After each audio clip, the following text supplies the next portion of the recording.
Agora vamos falar sobre a ressurreição dos ímpios. Na volta de Cristo, os justos mortos são ressuscitados imortais e os santos vivos são glorificados.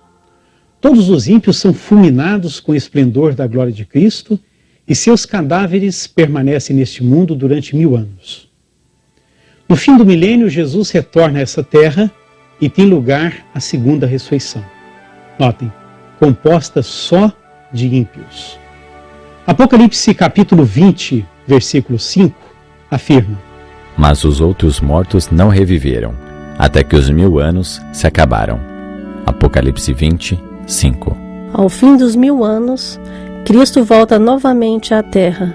É acompanhado pelo exército dos remidos e seguido por um cortejo de anjos.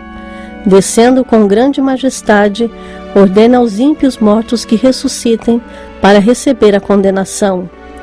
Surgem estes como um grande exército, inumerável como a areia do mar.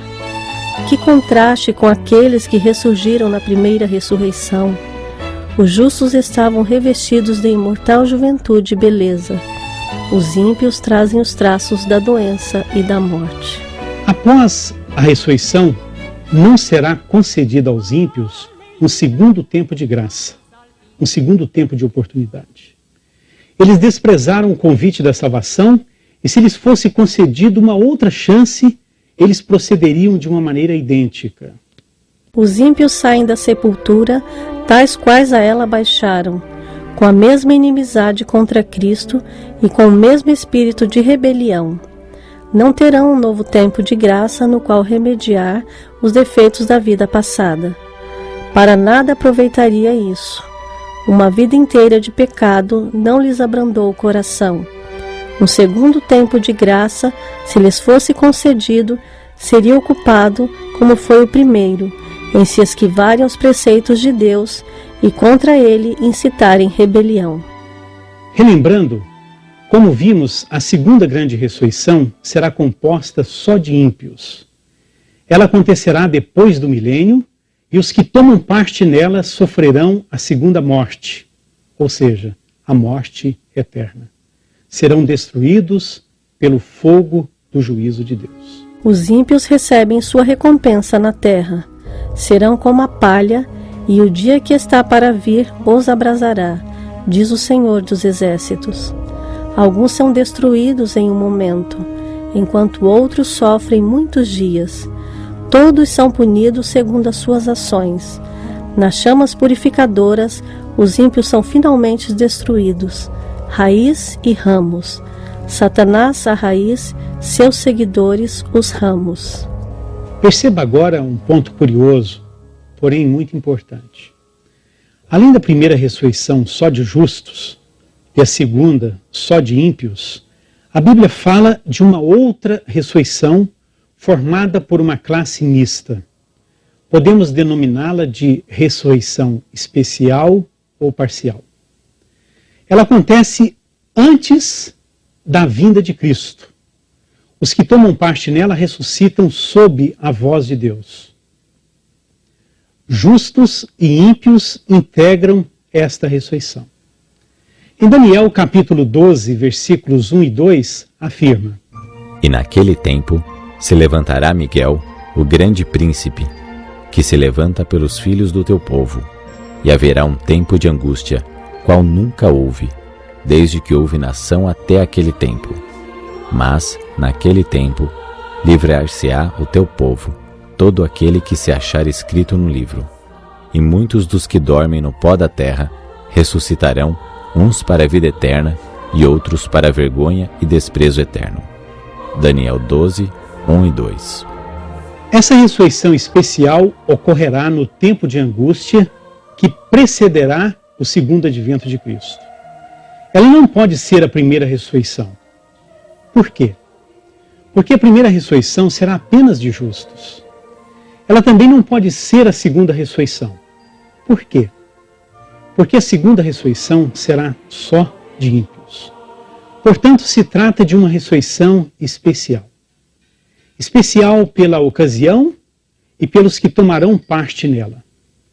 Daniel fala que uns ressuscitam para a vida eterna e outros para vergonha e desprezo eterno. Quem são os justos que ressuscitam para a vida eterna? São todos aqueles que morreram sob a tríplice mensagem angélica, desde 1844 até aquele tempo. Todos os fiéis sob a tríplice mensagem angélica. Quem são, então, os ímpios que ressuscitarão para a vergonha eterna? São aqueles que traspassaram a Cristo e os mais acérrimos inimigos da verdade. Este ponto interessante e curioso está revelado em Apocalipse capítulo 1, versículo 7. Eis que vem com as nuvens, e todo olho verá, até os mesmos que o traspassaram, e todas as tribos da terra se lamentarão sobre ele. Sim, amém. Apocalipse 1, 7. Abrem-se sepulturas, e muitos dos que dormem no pó da terra ressuscitarão, uns para a vida eterna e outros para vergonha e desprezo eterno.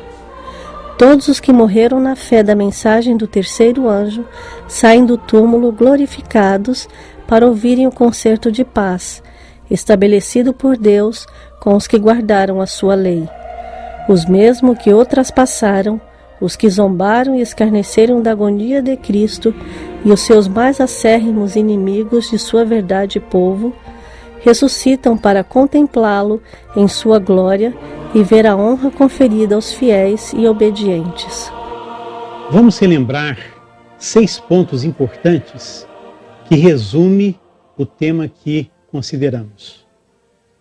Primeiro, a ressurreição dos mortos é uma doutrina bíblica, foi ensinada por Cristo e pregada pelos apóstolos.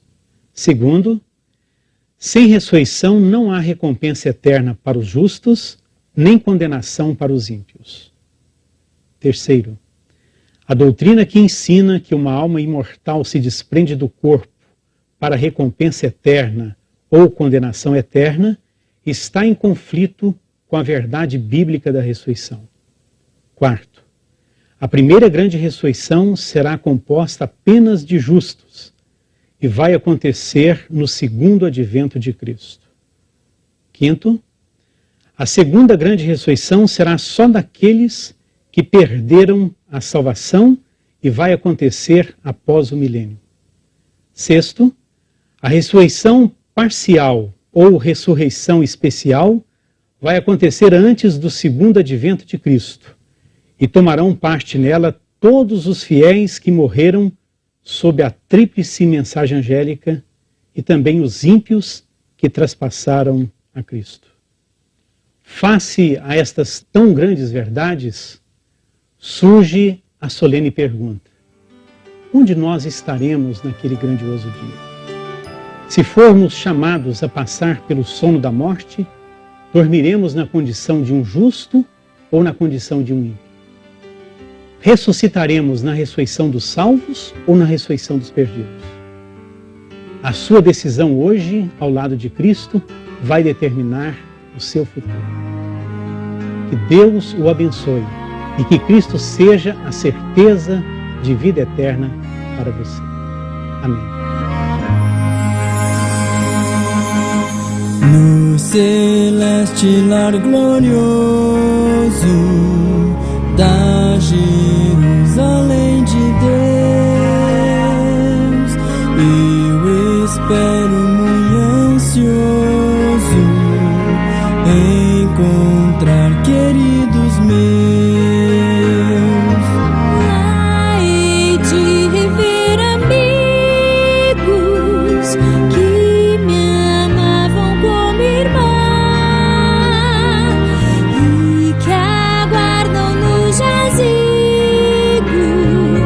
a feliz ressurreição. Vou ver tu também comigo.